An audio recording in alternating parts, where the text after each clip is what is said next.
రాహుల్ గాంధీ గారికి సొంత రాజకీయం అంటూ ఏది లేదు, రాజకీయమైనటువంటి ఆలోచన ఏది లేదు, ఏ విషయాల మీద పూర్తి అవగాహన లేదు.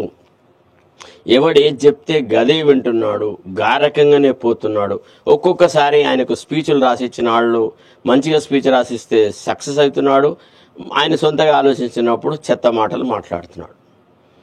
ఒక చిన్న సంఘటన అండి.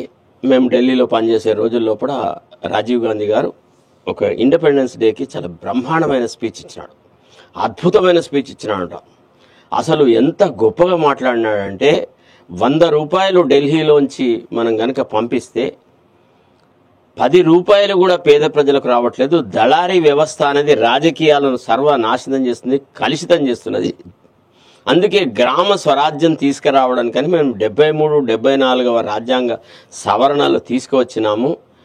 ఏదైతే లోకల్ సెల్ఫ్ గవర్నమెంట్ అనేది ఉన్నదో, గ్రామీణ ప్రాంతాల్లో పంచాయతీలు, మున్సిపాలిటీలు రాష్ట్ర ప్రభుత్వాల యొక్క దయాదాక్షిణ్యాల మీద ఆధారపడకుండా నేరుగా ఆకలితో ఉన్నవాడికి అన్నం పెట్టేటువంటి అధికారం మేము మా చేతికి తీసుకువచ్చుకున్నామని బ్రహ్మాండంగా మాట్లాడినాడు. దాని మీద అప్పుడప్పుడే అంటే రాజీవ్ గాంధీ యొక్క వ్యవహార శైలి మీద కినుక వహించినటువంటి టైమ్స్ ఆఫ్ ఇండియా గ్రూప్లో ఆర్కే లక్ష్మణ్ గారు ఒక కార్టూన్ గీసినాడు. అందులో కామన్ మ్యాన్ అనేవాడు ఏం చేస్తాడంటే రాజీవ్ గాంధీతో చెప్తాడు, sir you have delivered an excellent speech yesterday from the ramparts of the red fort sir అంటాడు. అంటే ఎర్రకోట బురుజు మించి మీరు అత్యద్భుతమైనటువంటి ఉపన్యాసం ఇచ్చినారు సార్ అని చెప్తున్నాడు. చెప్తే రాజీవ్ గాంధీ కూడా అబ్బా నా ఉపన్యాసంతో ప్రతి వ్యక్తి ఇంత ఉత్సాహపరచబడ్డా, ఇంత ఇన్ఫ్లుయెన్స్ అయినాడా, నేను ఉపన్యాసం ఇచ్చిన యొక్క ఉద్దేశం పరిపూర్తి అయింది అనేటువంటి ఆనందంలో ఉండేంతట్లోనే ఎవడైతే ఈ సామాన్యుడు రాజీవ్ గాంధీకి విషయం చెప్పినాడో మళ్ళీ వాడొక చిన్న మాట సనిగినాడు. ఏమని, నీకు ఉపన్యాసాలు రాస్తున్న వ్యక్తి నాతో నిన్న చెప్పినాడు, నా జీవితంలో రాసినటువంటి అత్యద్భుతమైన ఉపన్యాసం ఏదయ్యా అంటే అది నిన్న రాజీవ్ గాంధీ గారు రెడ్ ఫోర్ట్ నుంచి మాట్లాడింది అని చెప్పినాడు సార్ అని చెప్పినాడు. అంటే ఇది నీ తెలివి కాదు, నీ మేధస్సు కాదు, నీకు ఉపన్యాసం రాసిచ్చినవాడు బ్రహ్మాండంగా రాయడం వల్లే నువ్వు అంత బాగా మాట్లాడినావని మళ్ళా గాలి తీసినాడు అనమాట, అంటే పంక్చర్ చేసినాడు. సో ఇట్లా అంటే ఈ రాహుల్ గాంధీ యొక్క రాజకీయ పరిణితి కానీ, రాజకీయ పురోగతి కానీ, రాజకీయంగా పార్టీని డెవలప్ చేయడం అనేది ఒక క్రమబద్ధంగా జరగట్లేదు. ఎక్కడన్నా కొద్దిగా గెలుపు జరిగితే, కొంత ఆధిపత్యం వస్తే, కొంత మెరుగైన స్థానం వస్తే ఇక ఆ వాపునే బలుపు అనుకొని రకరకాల వ్యవహారాలు చేస్తున్నారు. ఇప్పుడు భారత్ జోడో యాత్ర వాజ్ 100% సక్సెస్. నిజానికి భారత్ జోడో యాత్ర యొక్క ఫలితాలను సక్రమంగా వినియోగించుకుంటే మనకి మధ్యప్రదేశ్, రాజస్థాన్ ఇట్లాంటి రాష్ట్రాలు ఓడిపోయేది కాదు. కానీ ఢిల్లీ లోపల కాంగ్రెస్ పార్టీలో ఉన్నటువంటి ఢిల్లీ నాయకులు కొంతమంది ఉన్నారు కదా, ఈ అశోక్ గెహ్లాట్ తర్వాత వీళ్ళందరూ ఉన్నారు కదా, ఈ చవటలు ఏం చేస్తారంటే టికెట్లు డైరెక్ట్ అమ్ముకుంటారు. Congress tickets are for sale.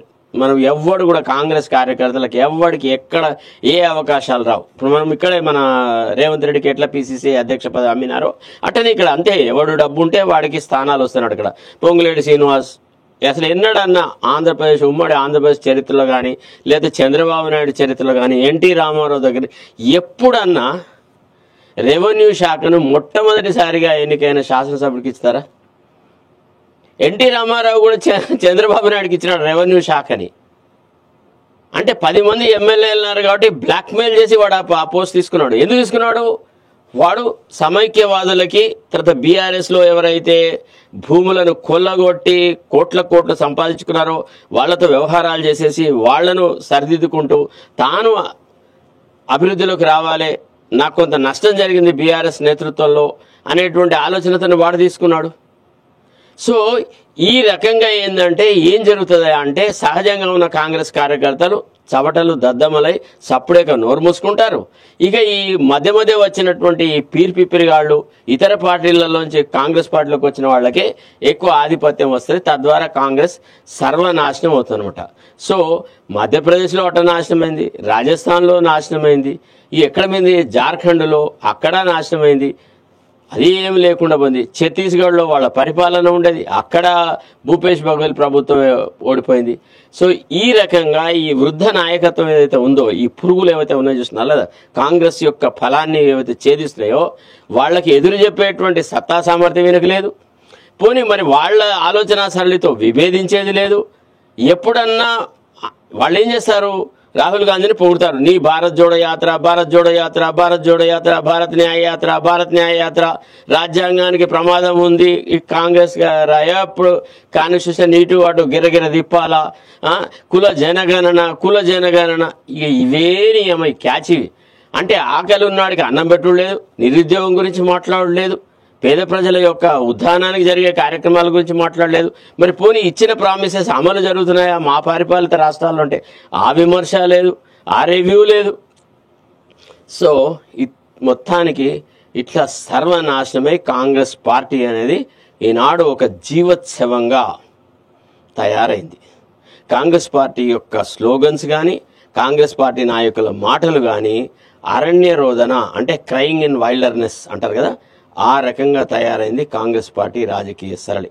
ఇది దేశ రాజకీయాలకు సంబంధించి జరిగినటువంటి ఒక ఘోర కలి.